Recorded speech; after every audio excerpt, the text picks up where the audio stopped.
नमस्कार दोस्तों, creative mushroom channel में आप सभी का फिर से एक बार स्वागत है।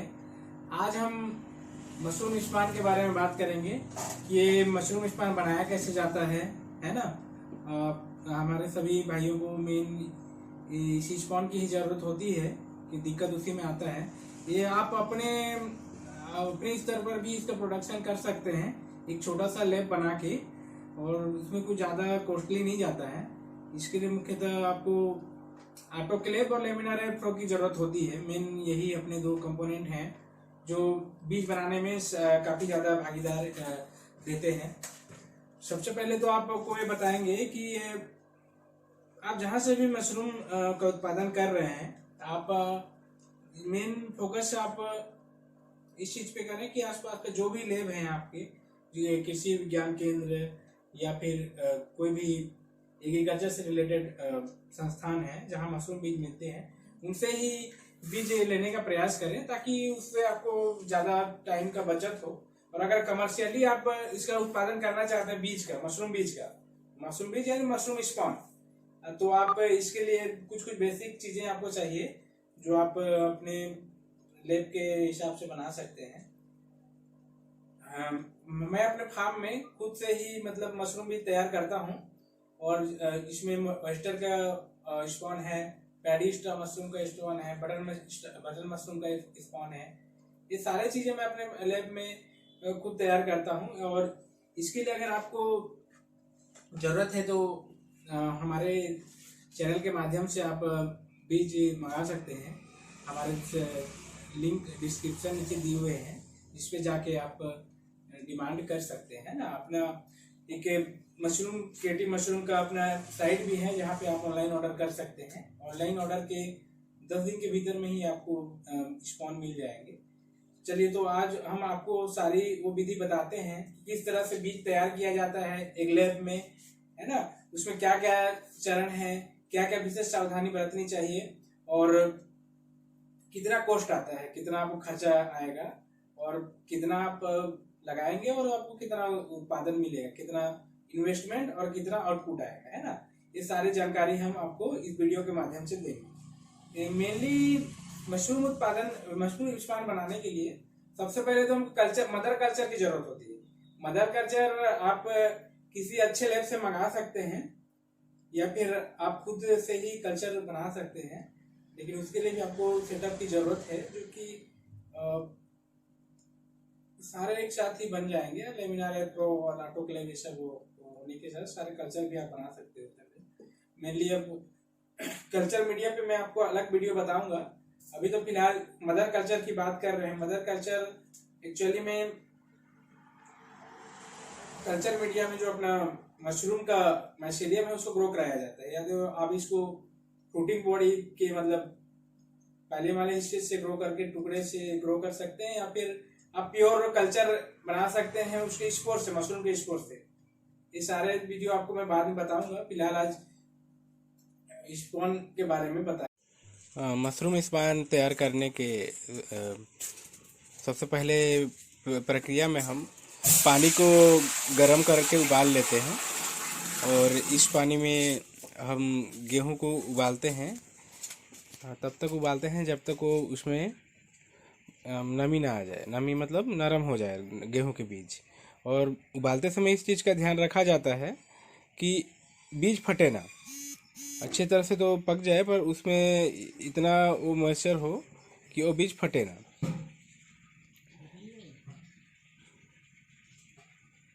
सबसे पहले गेहूं को साफ पानी से धो लेते हैं। इससे क्या है, उसमें जो गंदगी है वो सब चले जाते हैं, और उसको अच्छे से निथार लेते हैं धोने के पश्चात।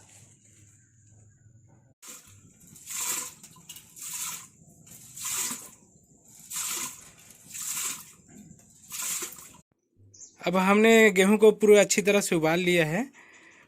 इसको तब तक उबालना है जब तक कि वो गेहूं के दाने अच्छे से पक जाएं।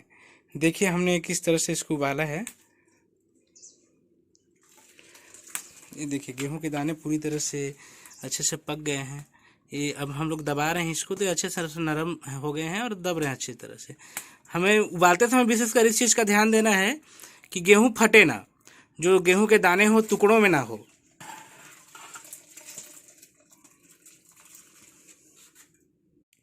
इसके पश्चात हम ज़्यादा पानी को निथार के उसको अलग कर देते हैं। पानी को, सारे पानी को निथार देते हैं।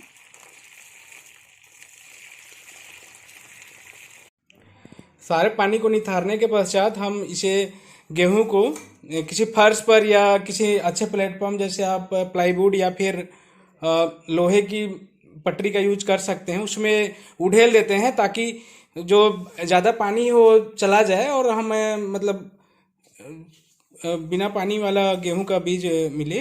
बस हमको उसको ज़्यादा पानी को, एक्सेस पानी को हटाना है। इसके लिए आप या तो फिर ज़मीन को, हम लोग सिंपल ज़मीन का यूज कर रहे हैं अपने फर्श का, इसको हम लोगों ने पहले फॉर्मेलिन से उपचारित किया हुआ है ताकि इसमें ज़्यादा गंदगी ना आए। इस तरह से सारे बीजों को हम उड़ेल देते हैं एक लेयर बनाते हुए। इस तरह दोस्तों हमने सारे बीज को अच्छे से फैला दिया फर्श पे, और इसे हम कुछ देरी के लिए छोड़ देते हैं ताकि इसमें की सारी नमी चली जाए। बीच बीच में हम इसको पलटते रहते हैं ताकि बीज अच्छे तरह से हर तरफ से ज़्यादा जो पानी है उसको लॉस करे, यानी बीज अच्छे से तैयार हो जाए।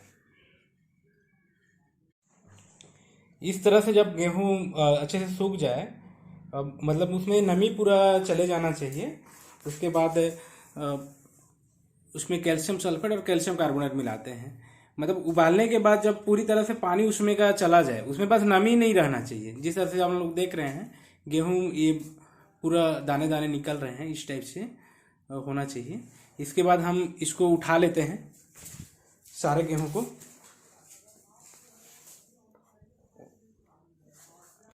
सारे गेहूं को हम लोग इकट्ठा कर लेते हैं और विशेषतः ध्यान देते हैं कि स्वच्छता होनी चाहिए। हम लोग विशेष तरह से मतलब ग्लव फ्लव का यूज होना चाहिए। ज़मीन भी जो यूज हो रहा है वो पूरी तरह से स्टरलाइज होना चाहिए। या तो आप फॉर्मेलिन से या बावेस्टिन से ज़मीन को उपचारित कर सकते हैं, या आप किसी अच्छी जगह के उपयोग में ला सकते हैं, जैसे कि टेबल वेबल या फिर किसी और भी जगह पे आप अपने हिसाब से अपना व्यवस्था बना सकते हैं ना। लोकल आप जब आप अपना बीज तैयार कर रहे हैं तो सारे बीज को उठाने के पश्चात उसमें हम कैल्शियम सल्फेट और कैल्शियम कार्बोनेट डालेंगे। हमारे पास कैल्शियम सल्फेट और कैल्शियम कार्बोनेट दोनों के मतलब पाउडर उपलब्ध हैं। कैल्शियम कार्बोनेट 1 kg के हिसाब से अगर बात करें तो उसमें कैल्शियम सल्फेट 20 ग्राम और कैल्शियम कार्बोनेट आप उसमें 10 या 5 ग्राम मिला सकते हैं नमी के आधार पे।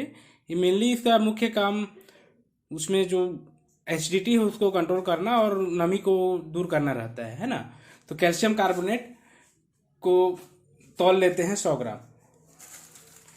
ये हम लोग वजन कर लेते हैं वजन की मशीन में। इस तरह से अपन 100 ग्राम लेते हैं और साथ में देख रहे हैं वजन की मशीन में इसका वेट आ रहा है 100 ग्राम होने के पश्चात बस अब इसमें हम लोग लगभग 100 ग्राम ही लेते हैं। और इसमें कैल्शियम सल्फेट फिर अलग से लेंगे। इसको पहले अपन अपने गेहूं उबाले हुए गेहूं में मिला दिया जाता है। अब कैल्शियम कार्बोनेट अपन लेंगे,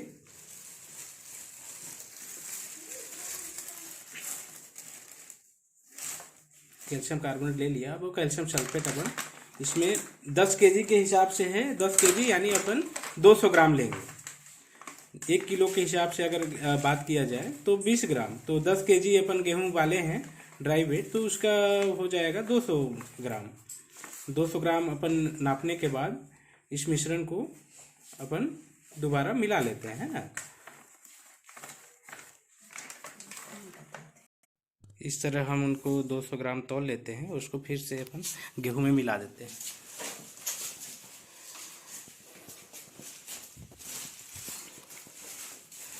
अब इस सारे पाउडर को अच्छी तरह से हम मिश्रित कर लेते हैं ताकि सारा गेहूं अच्छे से मिल जाए। सारे गेहूं में अच्छे से मिलाया जाता है ताकि उसमें अच्छे से मिश्रित हो जाए। ये मेनली हम लोग का एसिडिटी कम करने का, एसिडिक जो मीडिया है उसको बेसिक मीडिया प्रदान करता है, और साथ में इसमें जो एक्स्ट्रा नमी है उसको एब्जॉर्ब करने का काम करता है, जिससे ज़्यादा नमी ना हो और अपना स्पॉन खराब ना हो। इसलिए सारे गेहूं को अच्छे से मिला लिए।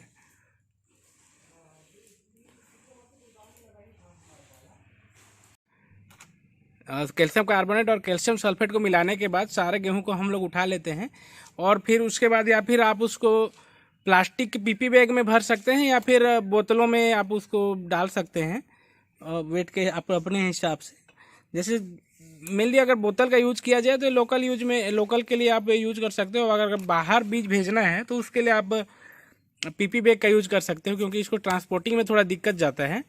और इस तरह से गेहूं को हम सारे बोतल में वेट के आधार पर भर देते हैं। आप या तो फिर अपने मार्केटिंग के लिए 1 पाव या आधा किलो के हिसाब से बना सकते हैं। पीपी बैग में अगर भरना चाहें तो 1 किलो का वेट भी आप बना सकते हैं। इस तरह से सारे गेहूं को अपन बोतलों में भर लेते हैं।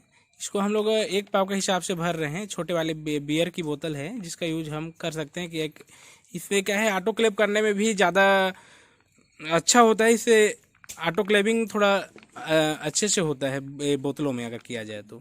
इसमें जो मार्किंग है वहाँ तक हम लोग इसको भरते हैं। इसमें एग्जैक्ट 250 ग्राम आता है, जिसका यूज हम बेचने में कर सकते हैं।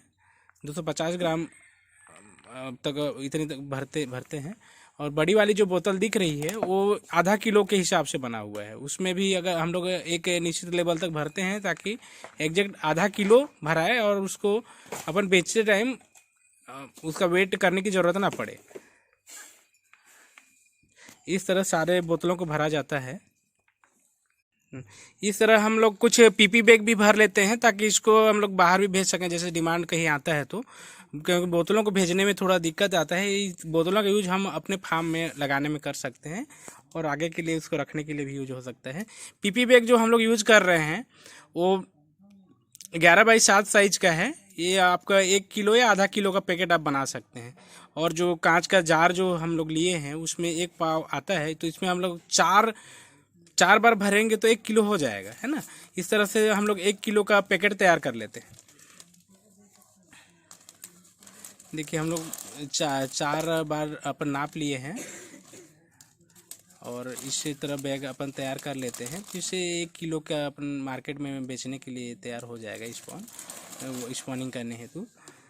इस तरह से हम भर लेते हैं। इस तरह से करके अपन सारे पीपी बैग भी तैयार कर लेते हैं भर के। ये अपना 1 केजी का अब तैयार हो गया। इसको हम क्या है रुई से अब इसको बंद करके अपन स्टेलाइज के लिए डाल सकते हैं। सारे आप देख रहे हैं सारे बोतल लगभग भर गए हैं। अब पीपी में भी कुछ अपन बना लेते हैं। इसका यूज हम स्पॉनिंग हेतु करेंगे, मतलब माइसेलियम कल्चर करने हेतु कर सकते हैं।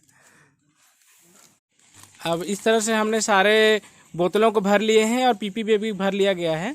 अब इसको सारे बोतलों को हम कॉटन से बंद कर देते हैं ताकि उसमें कोई कंटामिनेशन ना आ पाए। सबसे पहले तो हम लोग पीपी बैग को सिक्योर करने के लिए पीवीसी रिंग का यूज करते हैं। जैसे को हम दिखा रहे हैं हाथ में पकड़ा हुआ गोल्ड रिंग है। इससे अपन क्या है प्लास्टिक को डाल देते हैं ताकि इससे क्या है वो स्पॉनिंग करते मतलब इनोकुलेट करने टाइम आसानी हो। जैसे ऐसे ही करेंगे तो फिर उसमें दिक्कत जाता है इनोकुलेट करते टाइम। इस तरह से पीवीसी का अपन रिंग यूज करते हैं और उसको अच्छे से इस तरह से करके उसमें फिर रुई डाल देते हैं ताकि स्पॉनिंग करते टाइम अपने को परेशानी ना हो ज़्यादा। अब बिना पीवीसी यूज किए भी आप पैक बना सकते हैं, पर आपको इनोकुलेट करते टाइम थोड़ा दिक्कतों का सामना करना पड़ेगा। इस टाइप से हम तैयार कर देते हैं और वो सारे मतलब इस तरह से बाद में इसको चिपका दिया जाता है। करने के बाद ये आपको हमने एक बैग अपन तैयार करके बताए हैं। इसी टाइप से अपन सारे बोतलों को भी इसी तरह से बंद कर लेते हैं। बोतलों को भी कॉटन प्लग लगा के सारे को बंद कर दिया जाता है जैसे अभी देख रहे हैं हम लोग, आगे सारे बोतलों को इसी तरह से अपन बंद कर दे रहे हैं। इससे क्या होता है कि बाहरी जो कंटामिनेशन है उसके अंदर नहीं आ पाते हैं, और जो अपन जो माइसीलियम जो इनोकुलेट करेंगे, जो मदर कल्चर इसमें डालेंगे, वो उसको आंतरिक प्रेशर भी मतलब बराबर हो, और उसको गैसेस का भी आदान प्रदान होने में दिक्कत नहीं होता है रुई डालने से। और ये नॉन एब्जॉर्बेबल रुई का यूज किया जाता है ताकि पानी उसमें एब्जॉर्ब ना हो। जब हम उसको ऑटोक्लेव करते हैं तो पानी अगर ज़्यादा सोख लेगा तो उसमें दिक्कत जाएगा, वो बंद हो जाएगा। इसे नॉन एब्जॉर्बेबल कॉटन का ही यूज किया करें। इस तरह से हमारे सारे बैग और बोतल से ऑटोक्लेव के लिए तैयार हो गया है। अब हम इनको ऑटोक्लेव करने के लिए लेके जाते हैं। अब सारे बैग को और बोतलों को हम ऑटोक्लेव में डालेंगे। हमारे पास छोटे साइज का ऑटोक्लेव है, मगर ये अपने यूज में हो जाता है। आप बड़ा साइज का भी ले सकते हैं, वो आपके कितने प्रोडक्शन है, आपका कितना डिमांड है उसके ऊपर डिपेंड करता है। हमारे यहाँ इस साइज का ऑटोक्लेव है जिसको हम अच्छे से दिखा रहे हैं। इसके अंदर रॉड लगे रहते हैं जहाँ पर हम लोग को पानी से भरना होता है। एक लेवल तक वो रोड के ऊपर से पानी भरा जाता है ताकि जब कोयल जले तो उसमें से भाप पैदा हो और उससे प्रेशराइज होके सारा जितना गेहूं अपन डाले हैं वो स्टेलाइज हो जाए। ताकि भाप स्टेलाइजेशन से हमारा फायदा ये होता है कि इसके अंदर जो जीवाणु के मतलब स्पोर या फंगस के स्पोर भी होते हैं वो दोनों डिस्ट्रॉय हो जाते हैं। मेनली इसीलिए भाप स्टेलाइजेशन का यूज किया जाता है। अब हम सारे बोतलों को लाइन से ऑटोक्लेव में डाल के जमा देंगे। उसके बाद हम इसको टाइट से बंद कर देंगे, है ना। इस तरह से अपन सारे ऑटोक्लेव के अंदर डाल देते हैं। आप इससे बड़े साइज का हॉरिजॉन्टल ऑटोक्लेव भी ले सकते हैं, काफ़ी कॉस्टली आते हैं, लेकिन उसको अगर आपके यहाँ डिमांड ज़्यादा है तो आप उसका यूज कर सकते हैं। हमारे यहाँ उतना डिमांड नहीं है तो हम सिंपल बैग ही डाल के अपन इसका यूज करते हैं। इस तरह से सारे बैग को अपन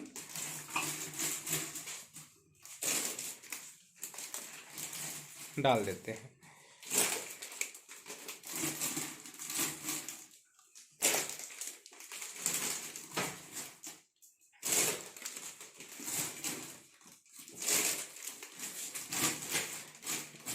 सारे जब अच्छे से हो जाए उसको अच्छे से बंद करके सारे को अच्छे से, क्योंकि प्रेशराइज चेम्बर है तो प्रेशर काफ़ी ज़्यादा बनता है, इसलिए इसको अच्छे से टाइट करना बहुत ज़रूरी है, वरना गैस लीकेज होने लगेंगे, साइड से आने लगेगा और कोई मतलब नहीं होगा। इस तरह से अपन करके सारे ऑटोक्लेव अपन चालू कर देते हैं।